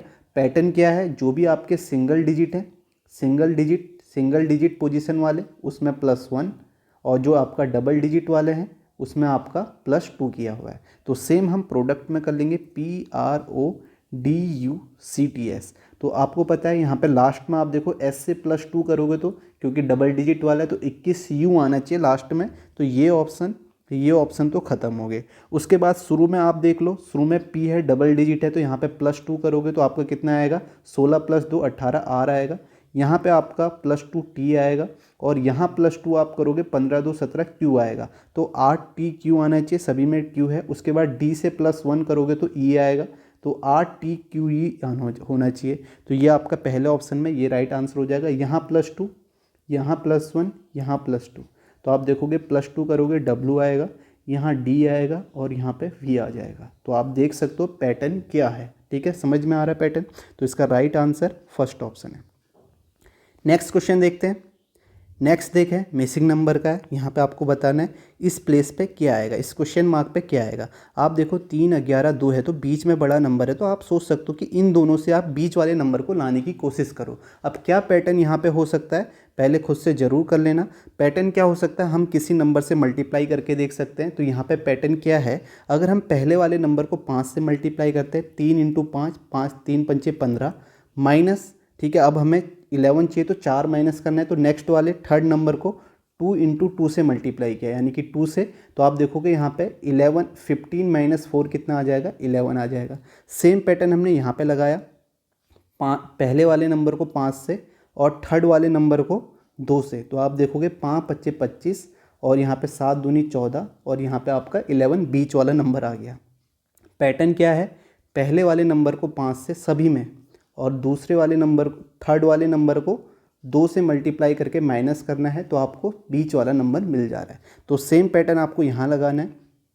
13 को 5 से मल्टीप्लाई करोगे, 13 × 5 = 65, और 18 को 2 से, 18 दूनी 36। तो आप कहोगे 65 - 36, तो आपका कितना आ जाएगा, 15 में से 6 9, 5 में से 3 2, तो 29 इसका आंसर होगा, जो कि आपका थर्ड ऑप्शन है, ठीक है। समझ में आ गया क्या पैटर्न है। ये पैटर्न काफ़ी पूछा जा सकता है। अब देखो पैटर्न कैसे पूछा जाएगा, आपने कहा कि हमेशा आपने ये पैटर्न देख लिया तो ऐसे ही नहीं पूछा जाएगा। हो सकता है यहाँ पे माइनस किया है, वहाँ पे प्लस हो जाए, और यहाँ पे 5 और 2 से मल्टीप्लाई किया है, वहाँ पे कोई और नंबर हो सकते हैं, ठीक है। अभी हमने पहले और थर्ड वाले को मल्टीप्लाई किया, हो सकता है पहले और दूसरे वाले को मल्टीप्लाई करके तीसरा वाला है, ठीक है। हो सकता है अभी मल्टीप्लाई कर रहे हैं, ऐसा भी हो सकता है कहीं हमें डिवाइड करके भी आ सकता है। बात समझ रहे हो। ठीक है। तो ये सारे पैटर्न हो सकते हैं। तो डिवाइड करके भी आ सकता है, दोनों नंबर को डिवाइड करके आ सकता है, या एक ही नंबर को डिवाइड करके आ सकता है, थर्ड नंबर। तो ये सारे पैटर्न हो सकते हैं। तो यहाँ पे आपका इसका राइट आंसर क्या है, थर्ड ऑप्शन है 29। नेक्स्ट क्वेश्चन देखते हैं। नेक्स्ट देखो, इस क्वेश्चन को करो। यहाँ पे क्या है, सिलोजिज्म का क्वेश्चन है। तो स्टेटमेंट क्या दिए गए हैं, ऑल टी आर पी, यानी कि जो भी टी हैं वो आपके क्या हैं, ऑल टी आर पी। इस तरीके से आप बना देंगे। उसके बाद लिखा है ऑल सी आर, ठीक है, यहाँ पे सी है, ऑल सी आर पी, जो भी सी हैं वो आपके पी हैं, ऑल सी आर पी। अब बनाना पहले खुद से ज़रूर करना है इस क्वेश्चन को भी। ऑल सी आर पी यानी कि जो भी सी हैं, all C are P, all C are P हो गए। फिर उसके बाद लिखा है सम ओ आर सी। तो सम ओ आर सी अगर आप बनाओगे तो ये ऐसे बनाओगे, ठीक है, सम ओ आर सी। तो आपको डायग्राम कैसे बनाना है, मिनिमम ओवरलैपिंग वाला, यानी कि जितनी कम ओवरलैपिंग हो वो आपको बनाना है, ठीक है। अब आप इसे ऐसे भी बना सकते थे, सम पी, जहाँ पे ये सम ओ आर सी है तो आप इसको ऐसे भी बना सकते थे। आपने कहा ये पी है, ये आपका टी है, ये आपका सी है, तो आपने कहा सम सी ओ आर सी बोला है, तो आप ऐसे भी बना सकते थे सम ओ आर सी। लेकिन आपको ऐसे नहीं बनाना है, मिनिमम ओवरलैपिंग नहीं हुई, जितना बोला गया उतना आप करो। आप देखो इस ओ को आपको बाहर कर लेना, क्योंकि इतने में ही काम चल जा रहा है जितना पूछा गया है। तो मिनिमम ओवरलैपिंग का आपको वेन डायग्राम बनाना होता है। तो इसका जो वेन डायग्राम सही है तो वो आपका क्या हो जाएगा, वो सही वेन डायग्राम है ये वाला, ठीक है। तो इससे आपके कंक्लूजन आपके सही आएंगे। अब देखो यहाँ पे क्या लिखा है, सम टी आर सी। तो सम टी आर सी आपको दिख रहा है क्या, नहीं दिख रहा है, तो ये आपका गलत हो जाएगा। फिर उसके बाद लिखा है some P R T, some P R T, ठीक है, सम पी आर टी है, जो ये आपके टी वाला हिस्सा है ये पी का ही है, तो सम पी आर टी है, तो ये आपका सही है। Some P R O, some P R O, ये आपको दिख रहा होगा, सम पी आर ओ भी है, तो ये भी सही है। तो आपका राइट आंसर आपका क्या हो जाएगा यहाँ पे, सेकेंड और थर्ड, ठीक है। तो आप कहेंगे both conclusion second and third follow, third option यहाँ पे राइट होगा, ठीक है, समझ में आ गया। नेक्स्ट क्वेश्चन देखते हैं। नेक्स्ट देखो, इसे करो, डायरेक्शन का क्वेश्चन है। यहाँ पे देखो क्या बोला गया है, यहाँ पे बोला गया Shweta starts walking from her office and walks 150 meter towards the south, ठीक है। वो अपने ऑफिस से चलना शुरू करती है। हम यहाँ पे ऑफिस बना लेते हैं उसका, ठीक है, श्वेता का ये ऑफिस है। वो अपने ऑफिस से चलना स्टार्ट करती है और दक्षिण की तरफ, साउथ की तरफ कितना जाती है, 150। तो 150 जाती है, ठीक है, साउथ की तरफ। तो हमने ये देख लिया कि ये 150 चलेगी साउथ की तरफ, ये मान लिया 150 चलेगी, 150 मीटर। उसके बाद क्या लिखा है, then she turns right and walk 80 meter. तो अब वह राइट लेती है, ठीक है। अब आप देखो कि आप नीचे की तरफ जा रहे हो, तो आप अपने आप को वहाँ पे एज्यूम करो आपका जो राइट हैंड है वो राइट हो गया, जो लेफ्ट है वो लेफ्ट हो गया।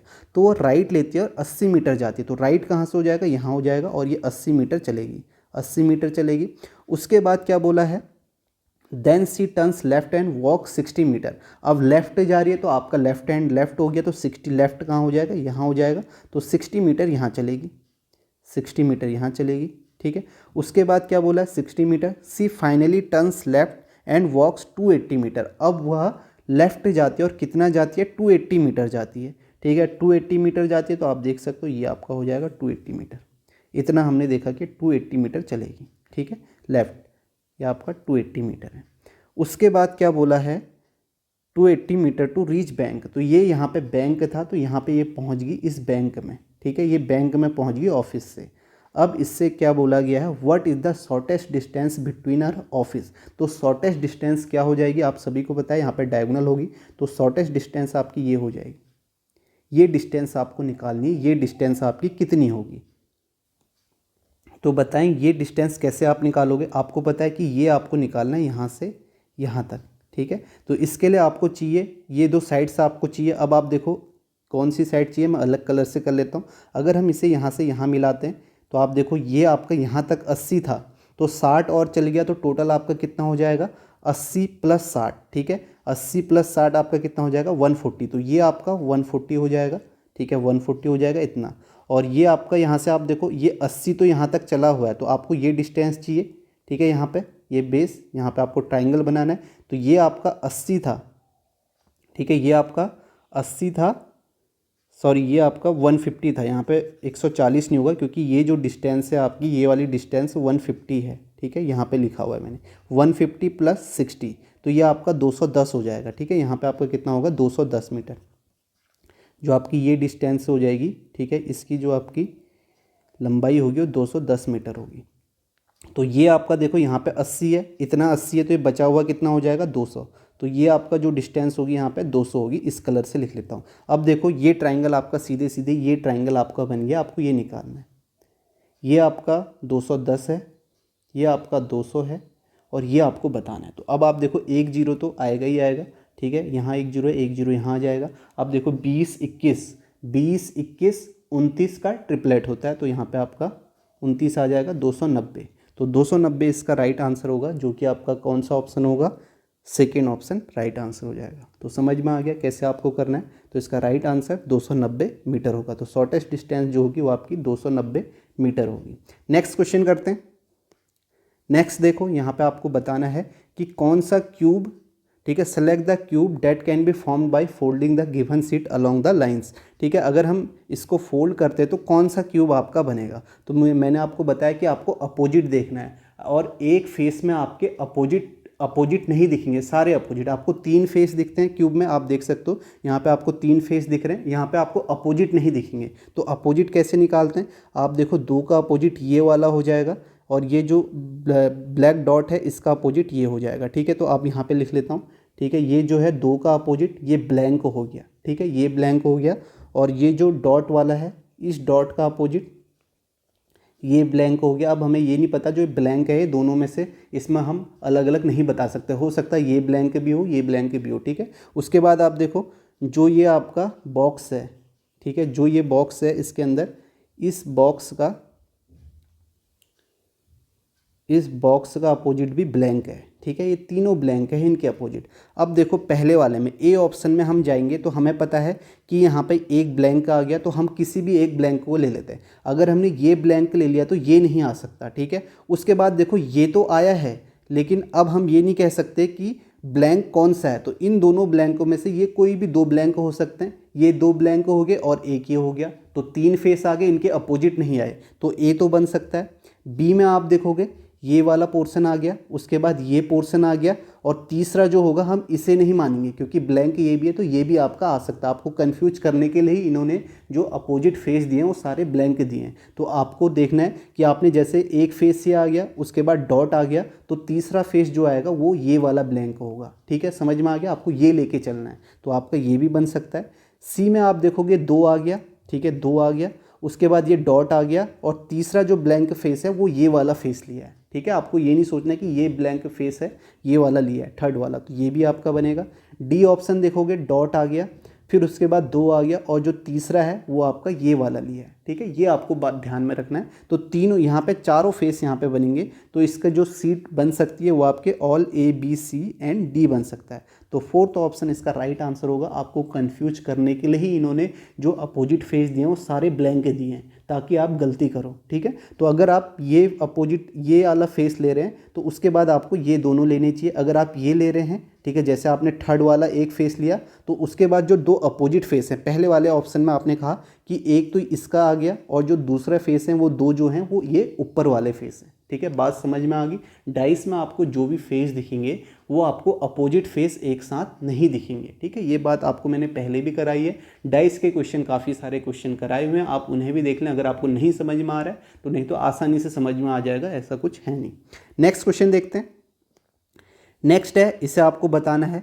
तो यहाँ पे आप देखो श्रीलंका का द्वीप है तो भारत का क्या होगा। ठीक है, वर्ड एनालॉजी है। ठीक है, तो आप देखें यहाँ पे क्या इसका आंसर होगा। सभी देखो, श्रीलंका का द्वीप है, तो द्वीप होता क्या है, द्वीप क्या होता है, द्वीप वो होता है जो चारों तरफ से किससे घिरा हो, आपका आइसलैंड आप ये कह सकते हैं। ये किससे घिरा हो, वो आपका पानी से घिरा हो। जो चारों तरफ से पानी से घिरा होता है उसको हम क्या बोलते हैं, द्वीप बोलते हैं। ठीक है, तो ऐसी भूमि जो चारों तरफ से पानी से घिरी हो उसे हम द्वीप बोलते हैं। तो ये आपका ये, तो भारत क्या है, भारत 3 जगह से पानी से घिरा है। जो 3 जगह से पानी से घिरा होता है उसे हम क्या बोलते हैं, प्रायद्वीप बोलते हैं। तो इसका राइट आंसर क्या हो जाएगा, थर्ड ऑप्शन प्रायद्वीप पेनिनसुला। ठीक है, ये इसका राइट आंसर होगा। ठीक है, तो थर्ड ऑप्शन इसका राइट आंसर हो जाएगा। ये बात आपको समझ में आ। नेक्स्ट क्वेश्चन देखो यहाँ पे क्या लिखा गया है, select the number triad that is analogous to given triad. यानी कि आपका जो भी ये सेट में जिस तरीके का पैटर्न है वही पैटर्न आपका यहाँ नीचे होना चाहिए।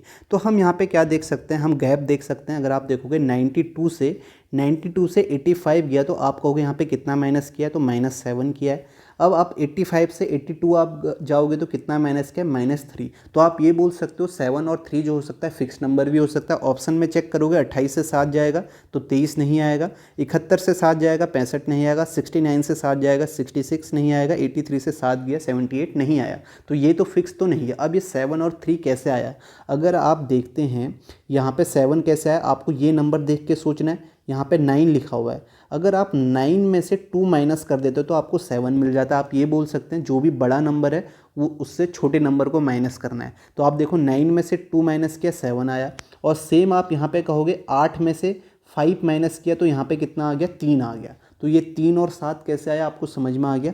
यही हम यहाँ पे लगाएंगे। आप देखो यहाँ पे 8 में से 2, ठीक है, जो बड़ा नंबर है पहले उससे आपका छोटे नंबर को माइनस करना है। 28 से 23 जाएंगे तो आप कहोगे यहाँ पे कितने का गैप होना चाहिए, 8 में से 2 यानी कि 6 का गैप होना चाहिए। अब 28 में से 6 जाएगा 23 आएगा, नहीं आएगा, तो इस पैटर्न में तो नहीं है। इसे आप देखें 7 में से 1 गया 6 तो 65 तो आ गया, ये सही है। अब यहाँ 6 में से 5 जाएगा 1, तो यहाँ भी आप 1 माइनस करेंगे तो 64 आना चाहिए था, यहाँ पे 62 है, तो ये पैटर्न भी नहीं है। जो पैटर्न हम लगा रहे हैं उस पैटर्न में ये ऑप्शन भी नहीं है। इस पैटर्न को लगाएंगे, 9 में से 6 गया 3 तो 3 का गैप है यहाँ पे, और 6 में से 6 गया 0 तो यहाँ पे 0 का गैप नहीं है, तो ये पैटर्न भी नहीं है। इस पैटर्न में हम लगाते हैं 83 से आपका जो गैप होना चाहिए, 8 में से 3 गया 5 का गैप, 5 माइनस करेंगे तो 78 आएगा, सही है।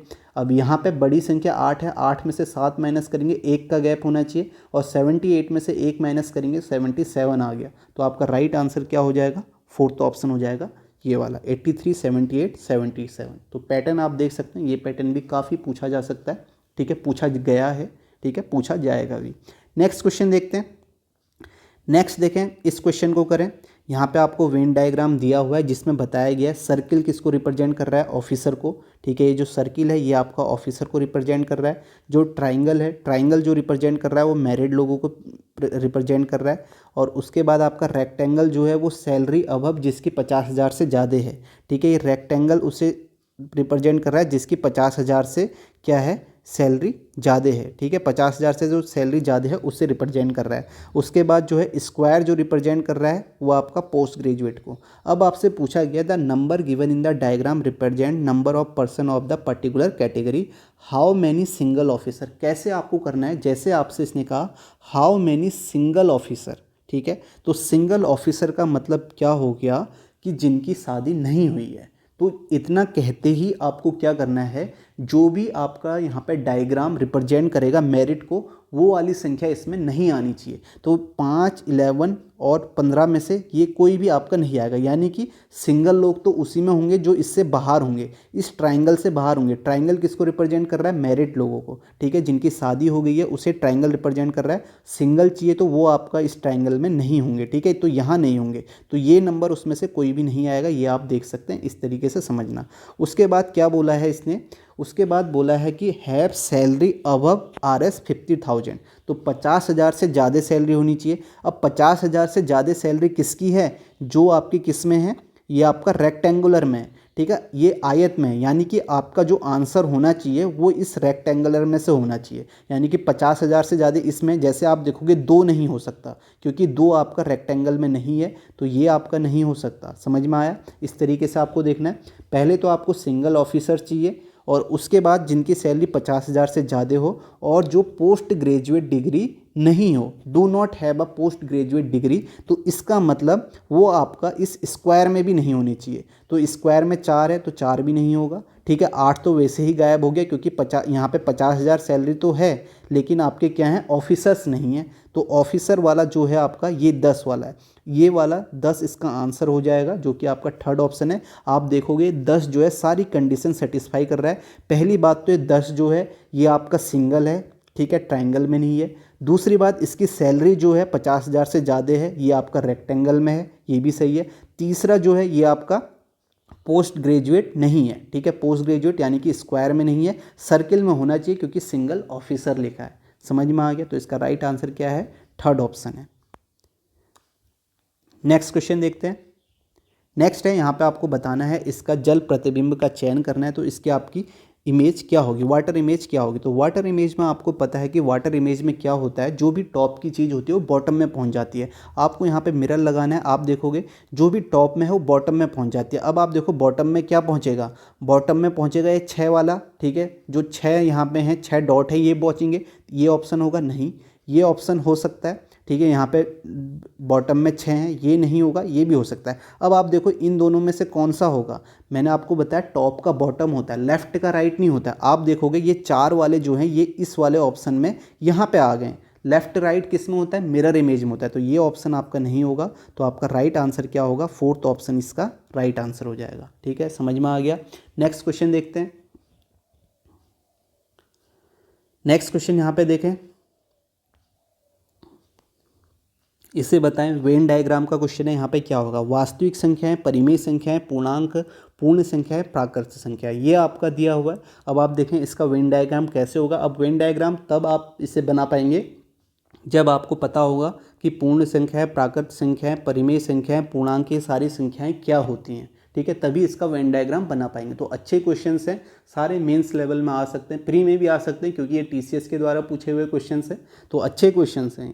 ठीक है, वैसे तो पेपर प्री का आसान ही आएगा, कुछ क्वेश्चन अच्छे आते हैं, लेकिन सारे इस तरीके से नहीं आ सकते हैं। अब आपको अच्छे क्वेश्चंस भी करने हैं। अब आप यहाँ पे देखो प्राकृत संख्याएँ क्या होती है। अगर मैं प्राकृत संख्याएँ की बात करूँ तो प्राकृत संख्याएँ यहाँ पे क्या होती हैं, 1 2 3 4, ये प्राकृत संख्याएँ होती है। ठीक है, और उसके बाद आप देखो पूर्ण संख्याएँ क्या होती हैं। पूर्ण संख्याएँ आपकी होती है 0 1 2 3 4। उसके बाद पूर्णांक क्या होते हैं, पूर्णांक आपके -3 -2 से लेके आपके -1, फिर 0 1 2 3 आपका इन्फिनेटिव तक आ जाता है। उसके बाद आपका परिमेय संख्याएँ क्या होती हैं, परिमेय आपका a/b के रूप में, और वास्तविक संख्याएं में सारी संख्याएं आ जाती है, परिमेय अपरिमेय दोनों आ जाती हैं। अब आप देखो सबसे नीचे क्या होना चाहिए, प्राकृत होना चाहिए, ये आपका प्राकृत होनी चाहिए, प्राकृत संख्याएं। इसके बाहर आपका क्या होना चाहिए, पूर्ण संख्या। देखो प्राकृत संख्याएं में 1 2 3 आ रहा है, ठीक है, लेकिन ये आपका 1 2 3 पूर्ण संख्याओं में भी आता है। ठीक है, पूर्ण संख्याओं में भी आता है, तो इसके बाहर पूर्ण होगा। अब पूर्ण के बाहर आपका क्या होना चाहिए, पूर्णांक होना चाहिए, क्योंकि जो पूर्ण में संख्याएं आ रही हैं वो आपकी पूर्णांक के अंदर भी हैं। ठीक है, तो ये आपका पूर्णांक यहाँ हो जाएगा। पूर्णांक के बाद आपका क्या आ जाएगा, परिमेय आ जाएगा, परिमेय आ जाएगा, क्योंकि सारी आपकी परिमेय संख्या हैं a/b के रूप में। फिर परिमेय संख्या आपकी किसके अंदर आ जाती है, वास्तविक संख्याओं के अंदर। तो इसका जो डायग्राम बनेगा वो आपका पहला ऑप्शन बनेगा, जो कि आपका राइट है। ठीक है, समझ में आ गया आपको कैसे बनेगा। ठीक है, मैंने यहाँ पे आपको बता दिया है। तो ये अच्छा क्वेश्चन था, फर्स्ट ऑप्शन इसका राइट आंसर। नेक्स्ट क्वेश्चन देखो, यहाँ पे क्यूब का क्वेश्चन है। इससे पहले CGL 2022 में सारी शिफ्ट में तो ये नहीं पूछा गया था, लेकिन 4 से 5 शिफ्ट में क्वेश्चन पूछा गया था। मैंने कराए हुए भी हैं, आप उन्हें भी जरूर देखना। अगर आपको ये नहीं आता तो क्यूब वाले क्वेश्चन मैंने कराए हुए हैं। तो यहाँ पे आप देखोगे 125 सेंटीमीटर भुजा वाले एक घन को सभी फलकों पर लाल रंग से रंगा जाता है। फिर इसे 25 सेंटीमीटर भुजा वाले छोटे छोटे घनों में काटा जाता है। ऐसे छोटे घनों की संख्या ज्ञात कीजिए जिनके कम से कम 2 फलक रंगे हुए हों। इसका मतलब क्या हुआ, यहाँ पे ये भी बोला है कि एटलीस्ट 2 फेस पेंटेड। ठीक है, 2 फेस पेंटेड, 2 तो होनी ही चाहिए, उससे ज़्यादा भी हो सकते हैं, यानी कि 3 फेस पेंटेड भी हो सकते हैं। तो यहाँ पे आप देखोगे इसका क्या फॉर्मूला होता है। जब आपके 2 फेस पेंटेड होते हैं तो उसका फॉर्मूला क्या होता है, मैंने पहले ही बताया है। उसका फॉर्मूला आपका क्या होता है, 12n-2 होता है। ठीक है, तो 12n-2 होता है जब आपके 2 फेस पेंटेड होते हैं। ठीक है, 2 फेस पेंटेड होते हैं। ठीक है, अब n कहाँ से आता है, n आता है आपका 125 को आप 25 से डिवाइड कर दोगे तो आपको n मिल जाता है। तो यहाँ पे 25 पंचे 125 हो जाएगा, n की वैल्यू 5 होगी। तो आप देखोगे यहाँ पे 12, 5 - 2 करोगे तो आपको कितना मिल जाएगा, 3। तो यहाँ पे 12 3 कितना होगा, 36। अब आप क्या करोगे, 36 में आंसर लगा दोगे, ये आपका गलत हो जाएगा, क्योंकि यहाँ पे आप देखोगे यहाँ पे क्या बोला है, एटलीस्ट 2 फेस पेंटेड होनी चाहिए। 3 फेस भी हो सकते हैं। अब 3 फेस के लिए क्या होता है आपको पता ही है, अगर 3 जो फेस पेंटेड होते हैं वो कॉर्नर में होते हैं। तो इसी तरह 3 फेस पेंटेड के लिए आपके लिए फिक्स आंसर होता है। तो 8 ऐसे होते हैं जो आपके 3 फेस पेंटेड होते हैं कॉर्नर फलक, 8 फेस ऐसे होते हैं जो आपके 3 साइड से पेंटेड होते हैं। तो यहाँ पे 36 में हम +8 भी कर देंगे, तो ये आपका 36 + 8 कितना हो जाएगा, 44। तो इसका राइट आंसर आपका क्या होगा, 44 होगा, जो कि आपका थर्ड है। 36 फेस तो ऐसे होंगे जो 2 साइड से पेंटेड होंगे, और जो 8 होंगे ये 3 साइड से पेंटेड होंगे। ठीक है, तो समझ में आ गया। अगर आपको ये क्वेश्चन समझ में नहीं आ रहा है तो मैंने अच्छे से समझाया हुआ है, क्यूब करके आप सर्च कर सकते हैं, cube by sigma academy by Hemant, इस तरीके से। नहीं तो आप प्लेलिस्ट में चले जाएं, सबसे अच्छा ये है कि 2000 CGL जो आपका अभी लास्ट CGL हुआ था उसमें कराया हुआ है प्लेलिस्ट, ठीक है। CGL की प्लेलिस्ट बनाइए, वहाँ से आपको ये क्वेश्चन अच्छे से समझ में आ जाएगा, सारा बताया हुआ है, ठीक है। तो ये इसका राइट आंसर 44 है। नेक्स्ट क्वेश्चन देखते हैं। नेक्स्ट है, यहाँ पे आपको बताना है कि यहाँ पे आपका इसका राइट आंसर क्या होगा, ठीक है। मिसिंग नंबर का क्वेश्चन है, यहाँ पे आपको इस क्वेश्चन मार्क की जगह पे बताना है, ठीक है। क्वेश्चन क्या है, 16, 35, 9, 18, 33, 8 और 34, 5। अब आप देखें यहाँ पे बीच में क्या आएगा, तो बीच वाली संख्या बतानी है। तो मैं इन दो संख्याओं से बीच वाली संख्या सोच सकता हूँ कि बीच वाली संख्या कैसे आएगी, ठीक है। तो आप सोचें यहाँ पे क्या पैटर्न हो सकता है, थोड़ा सा टाइम आप लगा सकते हैं, मैंने इससे पहले ही बताया था क्या क्या चीज़ें हो सकती हैं, ठीक है। यहाँ पे पैटर्न क्या है वो मैं आपको बताता हूँ। अगर हम यहाँ पे देखें 35 हमें चाहिए, 16 और 9 25 होता है, 25 में अगर हम 10 जोड़ें तो 35 आ जाता है। लेकिन 18 और 8 आपका कितना होता है, 26, 26 में अगर हम 10 जोड़ेंगे तो 33 नहीं आता है। और क्या हो सकता है, किसी नंबर से मल्टीप्लाई डिवाइड करके देख सकते हैं। अगर हम यहाँ पर देखें 16, 9 3 27, ठीक है, 27 + 8 तो 16 का आधा कर सकते हैं। यहाँ पे पैटर्न ये भी हो सकता है, ठीक है। ये आपको प्रैक्टिस करनी पड़ेगी। आप देखोगे अगर आप 16 का हाफ करते हैं, ठीक है, पहले नंबर का हाफ, और जो तीसरा है इसका आप ट्रिपल कर देते हैं, आप देखोगे 16 का हाफ 8 हो गया, 9 3 27, तो यहाँ पे 28, 8 और 27 कितना हो गया, 35 हो गया, ठीक है। सेम पैटर्न आप यहाँ लगाएंगे, पहले वाले का हाफ करना है और तीसरे वाले का 3 गुना करके ऐड करना है। आप देखिए इसका हाफ करेंगे 9 आएगा, 9 + 24 आप करेंगे, 8 या 24, तो आपको कितना मिल जाएगा, 33 मिल जाएगा। तो आप देखो बीच वाला नंबर आ गया। पैटर्न क्या है, पहले वाले नंबर का हाफ किया और जो थर्ड नंबर है उसका आपने ट्रिपल किया तो आपको सेकेंड नंबर मिल गया, ठीक है। सेकेंड नंबर में क्वेश्चन मार्क था तो हमने ऐसे ही सोचा। तो आपको यहाँ पे देखना है 34 का आपने हाफ करना है और थर्ड वाले का ट्रिपल करना है, 5 या 15। तो आप देखोगे यहाँ पे कितना आ जाएगा, हाफ करेंगे तो 34 का हाफ करेंगे 17 आएगा और यहाँ पे 15, तो 15 15 30 और 2 32। तो इसका राइट आंसर आपका क्या होगा, 32 होगा, जो कि आपका सेकेंड ऑप्शन होगा, ठीक है। तो समझ में आ गया पैटर्न क्या है। प्रैक्टिस इसकी करना, क्योंकि सारे क्वेश्चन आपके पूछे हुए क्वेश्चंस हैं, अच्छे क्वेश्चंस हैं, तो आप इसकी प्रैक्टिस कर सकते हैं। खुद से ज़रूर करना, अगर आप खुद से जरूर करेंगे तो आपको हो सकता है यहाँ पर कोई और लॉजिक हो सकता है, आपके सोचने का तरीका अलग हो सकता है। जितने लोग इस क्वेश्चन को देखेंगे अपने अलग अलग माइंड से सोचेंगे, हो सकता है इससे अच्छा लॉजिक उन्हें मिल जाए। जो भी लॉजिक उनके माइंड में आएगा वो उनके लिए बेनिफिशियल है, क्योंकि उन्होंने खुद से सोचा, कॉन्फिडेंस भी आपको आएगा। तो खुद से ज़रूर लॉजिक सोचें। ऐसे क्वेश्चनों में पहले खुद से एक बार आपको ट्राई ज़रूर देना चाहिए, ठीक है। आपको सीधे सॉल्यूशन नहीं देखना चाहिए जिसमें आपको लॉजिक सोचना है, ठीक है। खुद से करेंगे तो कुछ और लॉजिक भी आ सकता है, लेकिन खुद से आएगा तो कॉन्फिडेंस के साथ आएगा और आप आगे भी कर पाएंगे। तो इसका राइट आंसर आपका क्या है, 32। तो आंसर वही आना चाहिए जो ऑफिशियल आंसर है, ठीक है। ये नहीं कि आपने कहा कुछ भी निकाल ले रहे हैं, जो SSC का आंसर है ऑफिशियल वही आना चाहिए। तो इसका राइट आंसर क्या है, सेकेंड ऑप्शन 32। नेक्स्ट क्वेश्चन देखते हैं। ये आपका सीरीज का क्वेश्चन है, नंबर सीरीज का, 2 3 6 10 17 28। तो हम यहाँ पे गैप ही देखते हैं। अगर हम गैप देखेंगे, गैप देख के पैटर्न, तो ये 1 का गैप, यहाँ गैप देखेंगे 3 का गैप, यहाँ गैप देखेंगे 4 का, और यहाँ गैप देखेंगे 7 का, और यहाँ पे आपको 11 का गैप दिखेगा, ठीक है। +1 +3 +4 +7 +11, इस तरीके से गैप है। अब देखो इस गैप में आपको कुछ सिमिलरिटी नज़र आ रही है, कुछ सिमिलरिटी नज़र आ रही है।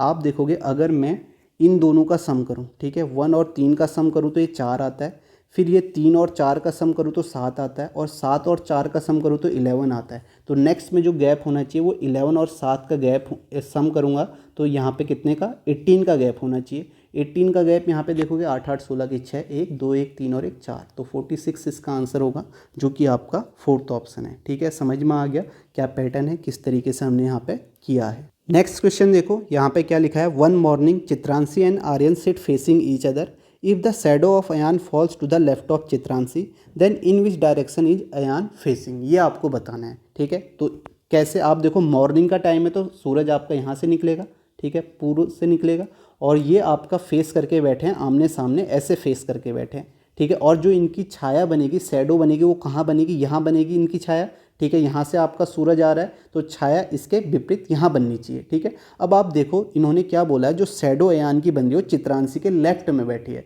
तो लेफ्ट में बन रही है, तो यहाँ तो आपकी शैडो नहीं बननी है, ये आपको पता है। अगर आप चित्रांशी को यहाँ बैठाते हैं, चित्रांशी को आपने यहाँ बैठाया तो इसका लेफ्ट कहाँ होगा, इसका लेफ्ट तो यहाँ हो जाएगा, यहाँ तो शैडो बननी नहीं है क्योंकि लेफ्ट में चित्रांशी के लेफ्ट में अयान की शैडो बन रही है, तो इसका मतलब चित्रांशी यहाँ तो नहीं बैठी होगी, सिंपल सा आप देख के कह सकते हैं क्योंकि इसका लेफ्ट आपका यहाँ हो जाएगा।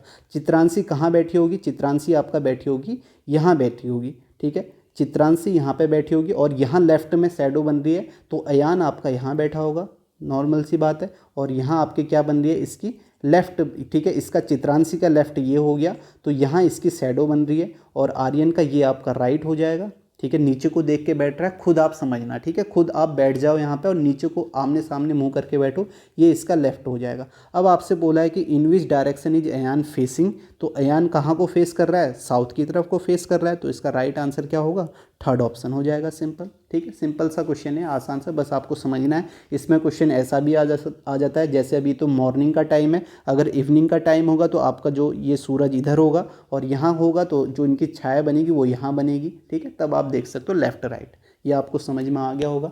अच्छे क्वेश्चंस थे ये, क्वेश्चंस आपके आ सकते हैं एग्जाम में, इसी तरीके के पैटर्न आएंगे, आपको इनकी प्रैक्टिस करनी चाहिए। और सबसे इम्पोर्टेंट है कि आप इन्हें शेयर जरूर करें, सब्सक्राइब करें, वीडियो को लाइक करें और क्वेश्चन खुद से ज़रूर करें, ठीक है। तो ऐसे ही मैं आपको सेट आगे भी दूंगा और भी क्वेश्चंस मैं आपको कराऊंगा, ठीक है। जैसे अभी रैंकिंग के क्वेश्चंस मैं आपको कराऊंगा, जो भी अभी क्वेश्चंस आपके आएंगे वो आपके सारे एग्जाम से रिलेटेड हैं, ठीक है। आप ये मत सोचें कि अगर उसमें मैंने लिखा है एसएससी सीजीएल तो आप सोचें कि ये सीजीएल का ही नहीं है, वो आपके सीपीओ के लिए भी है, स्टेनोग्राफर के लिए भी है, क्योंकि जो क्वेश्चंस मैं लेके आऊँगा वो आपके टीसीएस के द्वारा पूछे हुए हैं और सारे क्वेश्चन सेम ही आते हैं, ठीक है। टॉपिक सेम है तो आपके सब कुछ सेम ही आता है। तो आप ऐसा मत सोचें कि आपको स्पेशली मैं कहूँ कि सीपीओ के लिए है, स्टेनोग्राफर के लिए है, ठीक है। कई आप देखते होंगे अलग अलग बैच चला देते हैं, सीपीओ के लिए अलग, स्टेनोग्राफर के लिए अलग, लेकिन आप देखोगे रीजनिंग आपका सेम ही होती है। अभी तक आपने किया भी होगा, सीजीएल का दिया, सीएचएसएल का दिया, एमटीएस का दिया, आपको कुछ फर्क नजर आया, कुछ नहीं आया होगा। बस ऐसा हो सकता है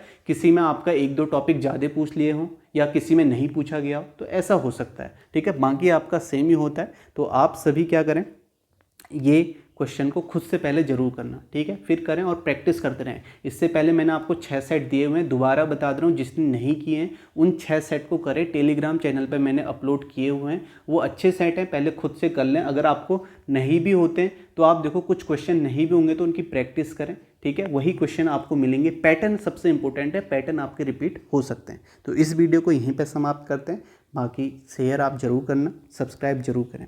थैंक यू।